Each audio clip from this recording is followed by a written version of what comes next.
নমস্কার বন্ধুরা, কেমন আছো সবাই? আমি জয়ন্তী। আজ আমি তোমাদের সাথে শেয়ার করছি দেশি চিকেনের বিরিয়ানি। তো যেভাবে আমি বানাই এই বিরিয়ানি রান্নাটা আমি শিখেছিলাম আমার ভাইয়ের বউয়ের কাছে। তো তোমরাও বাড়িতে বানিয়ে দেখো বন্ধুরা, খুব খেতে ভালো হবে। তো এর জন্যে দেশি চিকেন নিয়ে নিয়েছি।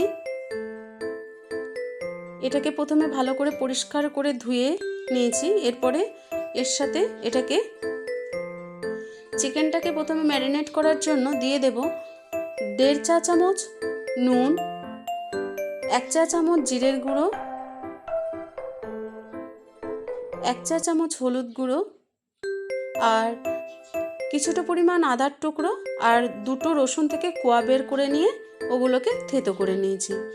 এরপর এই চিকেনের সাথে মেশালাম টক দই 2 টেবিল চামচ, আর আদা রসুন থেতো করে মিশিয়ে দিলাম, আর 1/2 চা চামচ মতো সর্ষের তেল এর সাথে মেশালাম।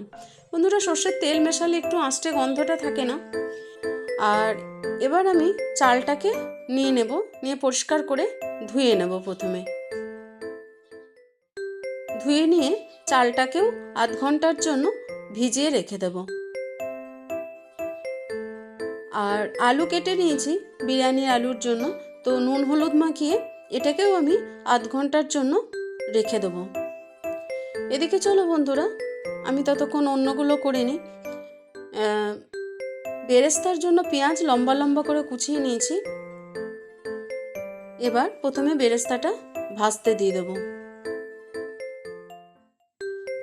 ওদিকে ম্যারিনেট করে রাখা প্রায় আধ ঘন্টা হয়ে গেছে, তাই আমি এবার একটা হাঁড়িতে ভাতটা করে নেব, যার জন্য আমি জলটা ফুটতে দিলাম।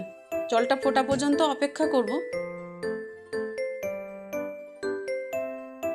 এদিকে বেরেস্তা হয়ে গেছে।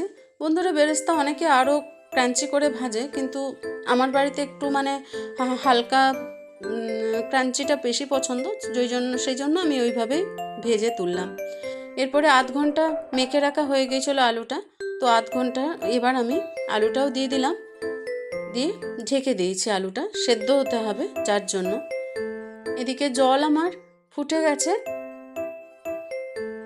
এবার চালটা আমি আস্তে আস্তে এর মধ্যে দিয়ে দেবো। তার আগে আমি নুন মিশিয়ে নিলাম। আমি নুন আর পরে দেবো না, এই ভাতটা ফোটার সময়তেই, চালটা ফোটার সময়তেই আমি প্রয়োজন মতো নুন আর 1 চা চামচ মতো ঘি দিয়ে দিয়েছি। আর বন্ধুরা, অফ ক্যামেরায় আমি এর সাথে দিয়েছি গরম মশলা মিশিয়েছি, গোটা গরম মশলা। এই লবঙ্গ, এলাচ, দারচিনি, একটা স্টার ফুল, গোলমরিচ, এই মশলাগুলো আমি ভাতের সঙ্গে ফুটতে দিয়েছি। ওটা আমার ক্যামেরা করা হয়নি। ভাত তো খুব তাড়াতাড়ি হয়ে যায়, বেশিক্ষণ লাগে না। তো 70% ভাতটা আমি সেদ্ধ করব, হয়ে গেছে। এরপর আমি ভাতটা ফ্যান ঝরাতে দিয়ে দিয়েছি। এদিকে আলুটা অনেকটাই সেদ্ধ করে নিতে হবে। সেদ্ধ প্রায় হয়ে গেছে আলুটা। এবার আলুটাও তুলে নিলাম। আর এদিকে চিকেনটা বানাবো, যার জন্য আমি পেঁয়াজ 3টে মাঝারি সাইজের পেঁয়াজকে আমি কুচি করে এটাকে চপ করে নিচ্ছি। হয়ে গেছে বন্ধুরা। এরপর আমি চিকেনটা বানিয়ে নেব প্রথমে। তো আলুগুলোকে প্রথমে তুলে নিই। এরপর কড়াইয়ের মধ্যে তেল দেবো। বন্ধুরা, তোমরা দেখতে পাচ্ছ আমি খুব কম তেলে চেষ্টা করছি বানাবার। তো এর ওপরেও আমি তেলের ওপরে আমি দিয়ে দিলাম গোটা গরম মশলার ফোড়ন, ওই গোটা এলাচ, দারচিনি, লবঙ্গ এবং একটু গোলমরিচ। এবার দিলাম পেঁয়াজ কুচিগুলো দিয়ে দিলাম। তো পেঁয়াজ কুচিগুলো আমি বেশি ভাজি না, অল্প একটুখানি নেড়ে নিই, হালকা রং ধরতে লাগবে সেই অবস্থাতেই ম্যারিনেট করা চিকেনটা আমি দিয়ে দিলাম। চিকেন হয়ে গিয়েছিলো, আধ ঘন্টার ওপর হয়ে গিয়েছিলো ম্যারিনেট করা। তো আমি দিয়ে দিলাম এবার টমেটো কুচি এর সাথে দিলাম, আর একটু কালারের জন্য দিচ্ছি 1 চা চামচ মতো কাশ্মীরি লঙ্কার গুঁড়ো। তো ভালো করে চিকেনটা প্রথমে খুব ভালো করে কষিয়ে নিয়েছি বন্ধুরা।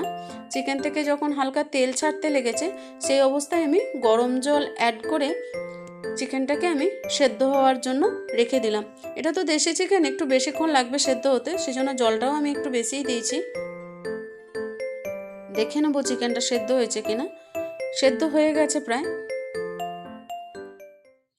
চিকেনটাও প্রায় 80% আমি সেদ্ধ করে নেব। এরপর আমি বিরিয়ানিটা দমে বসাবো, যার জন্য আমি বিরিয়ানি হাঁড়ি নিয়ে নিয়েছি একটা।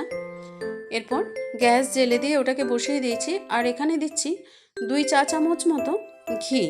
আর এখানে আমি ফোড়নে দিলাম গোটা গরম মশলা, যার মধ্যে আছে গোলমরিচ, দারচিনি, এলাচ, লবঙ্গ এবং জয়িত্রী, এক টুকরো জয়িত্রী, একটা স্টার ফুল, এগুলো আছে।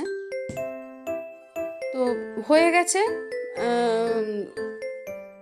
গরম মশলাটা ভাজা হয়ে গেছে, তো আমি গ্যাসটা অফ করে দেবো। গ্যাসটা অফ করে দিয়ে আমি লেয়ারে বসাবো, তাহলে তলা থেকে আমার কোনো তাড়াতাড়িও হবে না, ভুলও হবে না। সেই জন্য গ্যাসটাকে প্রথমে আমি অফ করে দিয়েছি। এরপর প্রথমে আমি ভাতটা যাতে তলা থেকে ধরে না যায়, যার জন্য 1 চামচ মাংসর ঝোল দিয়ে দিয়েছি। এরপরে ভাতটা ছড়িয়ে দিয়ে তার মধ্যে ভেজে রাখা আলু, বেরেস্তা ছড়িয়ে দেবো। এরপরে আমি চিকেন দিয়ে দেবো।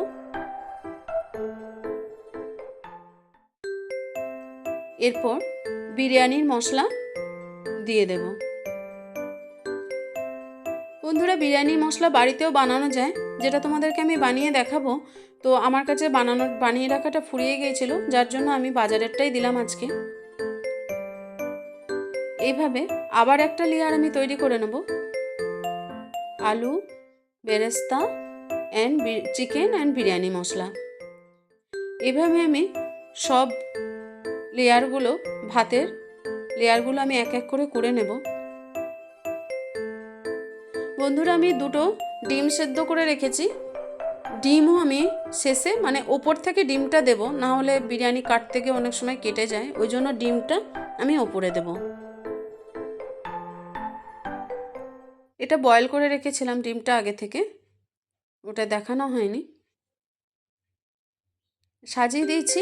এরপর বিরিয়ানি মশলা ছড়িয়ে দিয়েছি।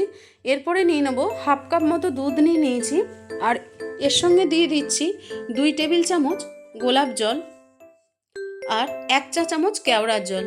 বন্ধুরা, এই ফ্লেভারটা যে যেমন পছন্দ করবে, আমাদের যেমন গোলাপ জলটা একটু বেশি ভালো পছন্দ করে ফ্যামিলিতে, কেওড়ার জল অল্প দিয়েছি, কেওড়ার জলটা অতটা দিই না, 1 চা চামচ দিয়েছি। এরপরে এর ওপর ছড়িয়ে দেবো 1 চা চামচ ঘি, নিয়ে ছড়িয়ে দিচ্ছি। আর এটা হচ্ছে মিঠা আতর। মিঠা আতর আমি দিয়ে দিলাম, এই 4-5 ফোঁটা মতো মিঠা আতর ছড়িয়ে দিলাম। এবার আমি একটু আটা নিয়ে একটু চ্যাটচেটে করে আটাটাকে মেখে নিয়েছি, নরম করে চিপচিপে থাকবে সেইভাবে আমি আটাটাকে প্রথমে মেখে নিয়েছি। মেখে নিয়ে যেটা ঢাকনা দেব, ঢাকনাটার যেন ঠিকঠাক হয়, গন্ধটা যাতে বাইরে না বেরোয়, তার জন্য আমি ঢাকনাটা নিয়ে আটাটা ঢাকনার মধ্যে লাগিয়ে দিয়ে এবার ভালো করে এটাকে সিল করে দেব। দেখো বন্ধুরা, এইভাবে ঠিক তোমরা যদি কোনো থাকে, ফাঁক থাকে, তো বাইরে থেকে আটা লাগিয়ে সিল করে দেবে। এরপরে গ্যাসটা জ্বালিয়ে দিলাম এবং গ্যাসের উপরে একটা লোহার তাওয়া দিয়ে দিলাম, যাতে তলা থেকে ধরার ভয় কম থাকে।